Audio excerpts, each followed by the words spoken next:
Maintenant, l'autre nouvelle, c'est ça ici, c'est Trump qui serre la main du diable. Il a serré la main de chose bourla, là, de Pfizer. Et là, l'Internet est parti en couille, comme disent les Français. Je ne sais pas ce que j'ai ici. J'avais comme un... C'est ça ici. Ouais, c'est ça. Dans Star Wars, there's too many of them. Ils arrivent près de l'étoile de la mort, là, puis là, il y a comme trop de chasseurs ennemis. C'était comme... la quantité de personnes qui sont parties, de Louis Fouché jusqu'à genre des acteurs aux États-Unis, Rob Schneider, tout le monde a comme... tous les lanceurs d'alerte ont dit ça n'a pas d'allure, etc. Mais là, on va regarder ça, puis on va remettre ça aussi en perspective. Encore une fois, c'est toujours une question de perspective. C'est une question de est-ce que tu regardes, est-ce que tu, comme le dit Q,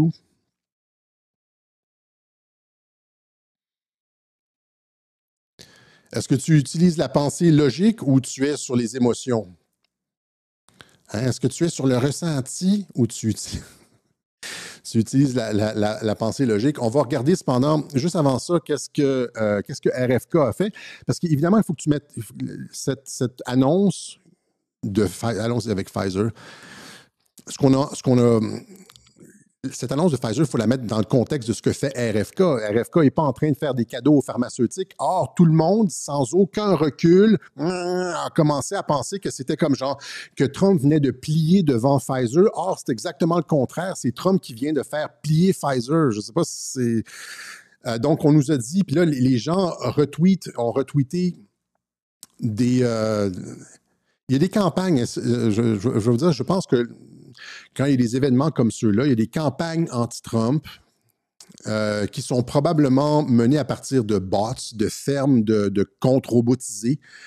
Parce que j'ai été inondé de comptes avec à peu près le même discours, des comptes que j'avais jamais vus sur ma timeline, que je connaissais pas, puis c'était comme des dizaines et des dizaines de personnes qui commentaient toujours la même chose, disant que le gouvernement américain investissait 70 milliards de dollars dans Pfizer pour permettre à Pfizer d'accroître son empire ARN. Puis là, ça a été retweeté par tout le monde, même en France, sans aucun recul. Est-ce que vous avez...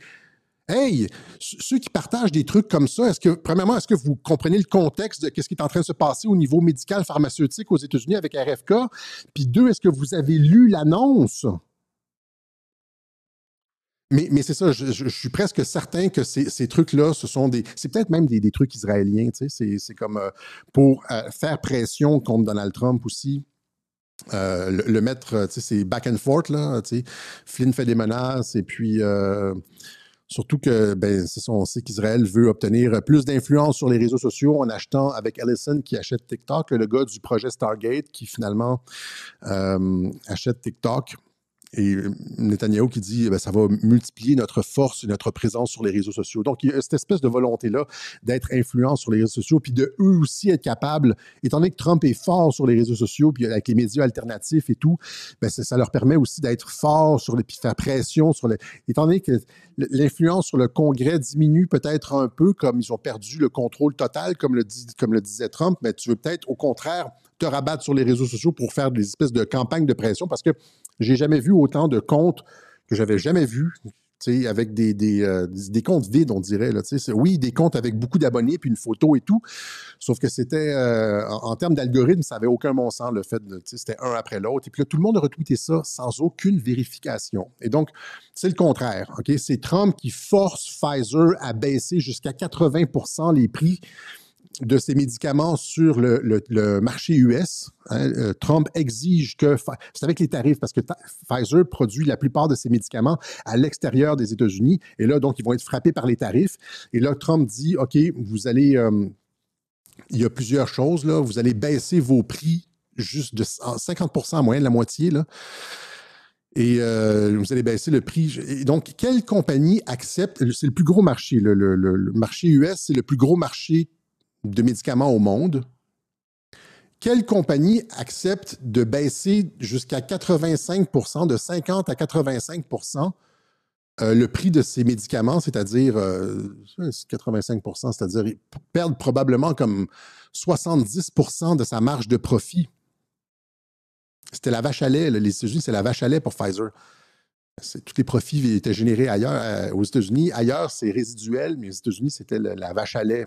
Parce que tous les médicaments partout étaient moins chers. Et donc, Trump obtient le prix de la nation la plus favorisée, de Most Favored Nation. Ça fait en sorte qu'il n'y aura pas de tarif sur les médicaments de Pfizer parce que Pfizer accepte de baisser son coût.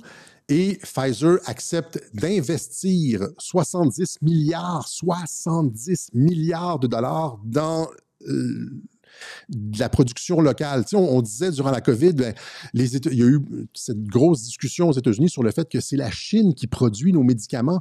Et à partir du moment où est-ce que tu fermes les frontières, où il y a un embargo, ou si tu es en guerre contre la Chine, les médicaments sont produits en Chine, on n'a plus rien. Il n'y a plus rien qui peut rentrer aux États-Unis parce que nos médicaments sont produits à l'extérieur. Et là, donc, Trump prend Bourla, puis lui dit, en lui serrant la main, il lui dit, tu vas baisser tes prix, puis tu vas dépenser 70 milliards, pas 3 milliards, là, pas 500 millions. Tu sais, une usine, c'est 500 millions, là. 2 milliards, parce qu'on ne comprend pas, les gens ne sont pas frappés par l'ordre de grandeur. Là. 10 milliards, combien d'usines tu peux produire avec 10 milliards? Là, ce n'est pas 10 milliards, c'est 70 milliards de dollars d'investissement pour produire, avoir de la capacité pharmaceutique aux États-Unis. Okay? Donc, Pfizer conclut un accord sur... Donc, Trump qui force Pfizer à baisser son prix et à dépenser, c'est littéralement... En anglais, on dit « he's gutting ». Il lui coupe... il saigne Pfizer. Il y a certainement personne à Pfizer qui est content de ça. Pfizer conclut un accord historique avec le gouvernement américain pour réduire le coût des médicaments pour les patients américains. Pfizer conclut un accord de 70 milliards de dollars avec Pfizer pour réduire le prix des médicaments Medicaid et développer la production américaine sous la menace de droits de douane. C'est sous la menace. C'est pas Trump qui s'est plié à Pfizer, c'est Pfizer, comme tous les autres, comme Apple, comme tous les autres. Rappelez-vous quand il y a eu cette espèce de dîner avec les 33, avec Zuckerberg, etc., quand Zuckerberg est allé à Mar-a-Lago, puis finalement a accepté de donner la liberté d'expression sur Facebook, etc., etc. Ils plient tous devant Trump. Et c'est la même chose là avec Pfizer. C'est Pfizer qui plie devant Trump. Et la bonne nouvelle là-dedans, c'est qu'aux États-Unis, le Viagra va être à moitié prix. Là, les gens me disent, pourquoi tu ne déménages pas aux États-Unis, Alexis? Puis là, j'ai dit, non, les États-Unis, ça ne m'intéresse pas, etc. Est-ce que tu comptes en... Mais là, avec du Viagra à 50 % je veux dire, c'est comme, imaginez, ma vie, tu sais, sacrément, mon espérance de vie va augmenter. Tout ça pour dire que Pfizer, c'est pas juste les vaccins. On a le goût amer de Pfizer, plus que le goût amer. On est littéralement en beau joie le vert, comme on dit au Québec, arme à la main, guillotine, fourche et torche, prête à brûler Pfizer. Sauf qu'il faut être, encore une fois, regardons un peu quelles étaient les possibilités quelles étaient les options pour Trump. Et c'est là qu'on doit, comme le dit Q ici, utiliser la pensée logique et éliminer les conceptions ridicules qui sont issues de l'émotion. Tu sais, le ressenti, là, mon ressenti, là, ça c'est bon pour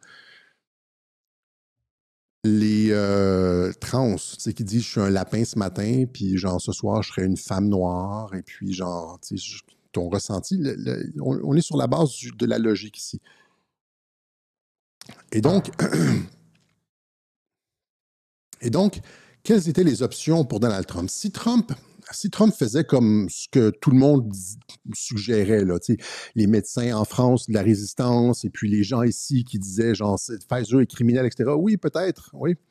Sauf que c'est quoi que tu fais? Tu mets Bourla en prison, puis tu détruis Pfizer. Qu'est-ce qui se passe dans ce cas-là? Si tu mets Bourla en prison et tu détruis Pfizer, et tu détruis la capacité de production pharmaceutique aux États-Unis. C'est-à-dire que, ouais, quelles sont les conséquences? Pensez aux conséquences de ça. Donc, Pfizer est une entreprise transnationale avec des filiales partout dans le monde. Pfizer, attaqué par le gouvernement américain, délocalise sa production quitte le marché US. Imaginez, c'est 1, 2, 3, là, pensez en termes logiques. 1, 2, 3.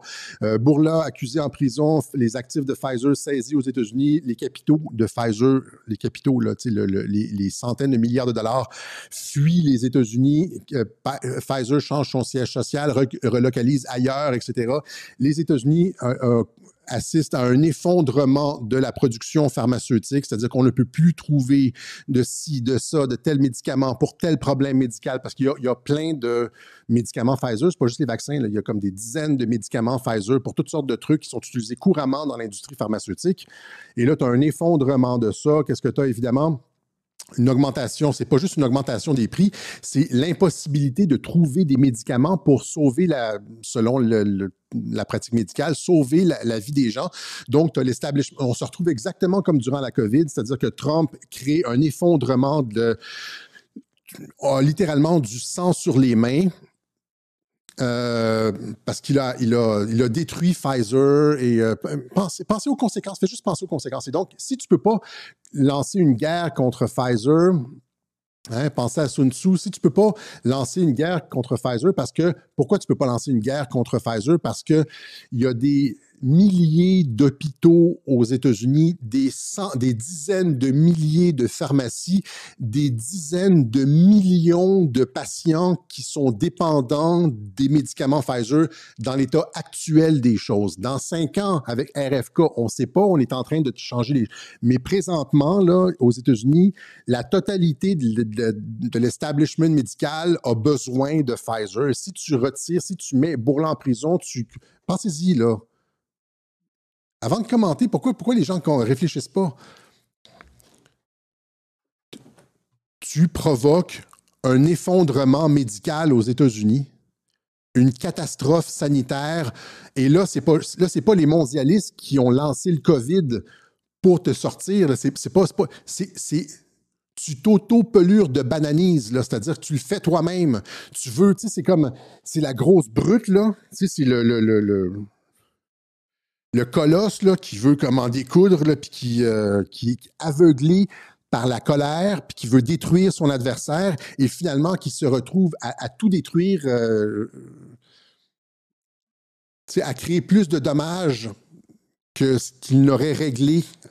En détruisant son adversaire, il se détruit lui-même. Et ça, vous comprenez, j'espère que vous comprenez mon propos général. Et donc, dans l'état actuel de l'infrastructure médicale aux États-Unis, Pfizer est encore nécessaire, malheureusement. Les hôpitaux, les médecins, tout le monde, 90%, si ce n'est pas 95% des médecins aux États-Unis ont besoin de Pfizer, des médicaments Pfizer pour leur pratique. Les pharmaciens, on est encore dans cette infrastructure-là. Et donc, tu ne peux pas juste arriver puis genre, comme nous autres, on est des enfants en pensant qu'on devrait faire ça. On est des enfants politiques qui n'ont aucune conséquence, qui n'ont aucune conception des conséquences de leurs actions. J'espère que c'est clair. Et donc, ce qu'il a fait, c'est qu'il a pris Pfizer, il a pris Bourla, il l'a forcé à baisser, le prix de ses médicaments pour faire baisser l'inflation, pour que les gens à faible revenu aux États-Unis puissent avoir accès à leurs médicaments. Les gens vont dire, là, les médicaments Pfizer ne sont pas bons, etc. Non, le Viagra, c'est super. Non, c'est pas ça. C'est-à-dire qu'il faut en arriver à un point où on est capable de faire la démonstration de ça. Tu vois?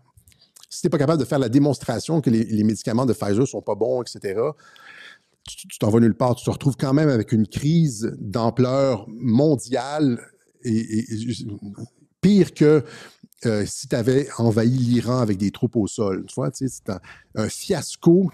Envoyer des troupes au sol, des Marines américains en Iran pour te battre dans des villes, et puis ça aurait été un fiasco de géopolitique, eh bien, s'attaquer à Pfizer présentement dans l'état actuel du monde médical US, retirer Pfizer ça aurait créé le même genre de fiasco qui mène à ta destitution à la fin du mouvement MAGA, etc. Tu donnes littéralement la victoire aux médias, aux démocrates, et c'est terminé. Toi, tu ne peux pas faire ça.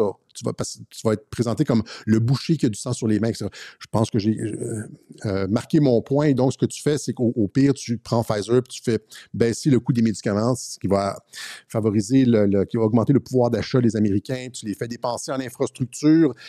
Là, tu les fais dépenser en premier. De toute façon, avant, si Trump va frapper Pfizer, s'il veut comme, tu sais, ben, en premier, tu leur fais dépenser l'argent. Hein. On est dans un monde où est-ce que c'est des capitaux transnationaux. Les capitaux vont sortir. Là, tu ne veux pas que les capitaux fuient. Tu veux que les capitaux restent. Fait que avant de lui couper la gorge, tu lui fais, je veux dire couper symboliquement, là, tu le fais investir. Hein. C'est comme, c'est avant de te débarrasser de quelqu'un, tu arrives, tu veux te débarrasser de quelqu'un, tu te dis, donne-moi ton porte-monnaie en premier. Là. C'est ça qu'il faut. OK, puis après ça, on verra à la fin. Mais de toute façon, ça s'inscrit dans le travail. Et c'est toujours comme ça. C'est pas parce que Trump a serré la main de Bourla qu'il va pas, je l'ai expliqué dans d'autres webjournaux, qu'il va pas lui faire un croc en jambe dans 1 mois, 2 mois, etc. Il a fait ça. Je l'ai expliqué à plein de reprises qu'il fait ça. Hein, il serre la main d'Obama, puis après ça, c'est le Obamagate, Tulsi Gabbard, etc. Il a fait ça sur plein de sujets. RFK l'a fait aussi. Il dit oui aux sénateurs, etc. Puis après ça, il renvoie tout le monde. Il faut comprendre comment ça fonctionne à Washington. Une poignée de main, ça ne veut pas dire que Trump est d'accord puis il est content. Regardez ça ici. Ça, c'est une poignée de main entre Sarkozy puis Bachar el-Assad. C'était juste avant que Sarkozy lui foute une guerre civile qui a fait 1,5 million de morts au bas mot dans les populations civiles, dans les pattes. Les poignées de main en politique, c'est pas... nous autres, on est des gens ordinaires, honnêtes. Pour nous, une poignée de main, c'est important. Ça veut dire que tu accordes ta confiance. On est tellement naïfs. Là. En politique, ça veut rien dire une poignée de main. Encore une fois, c'est protocolaire. C'est comme... Il faut comprendre ces deux niveaux-là. Sinon, on reste des enfants. On ne comprend jamais ce qui se passe en politique. On ne comprend jamais ce qui se passe en politique parce qu'on ne comprend pas l'hypocrisie, le double jeu, le fait de planter des couteaux dans le dos, etc. Puis la complexité de ces trucs-là parce que tu dois faire face aux médias, aux gens ordinaires, le 80% de gens ordinaires qui pensent, qui regardent les nouvelles. Tu dois... OK, je pense que j'ai passé mon point. Mettez ça dans votre pipe, réfléchissez à ce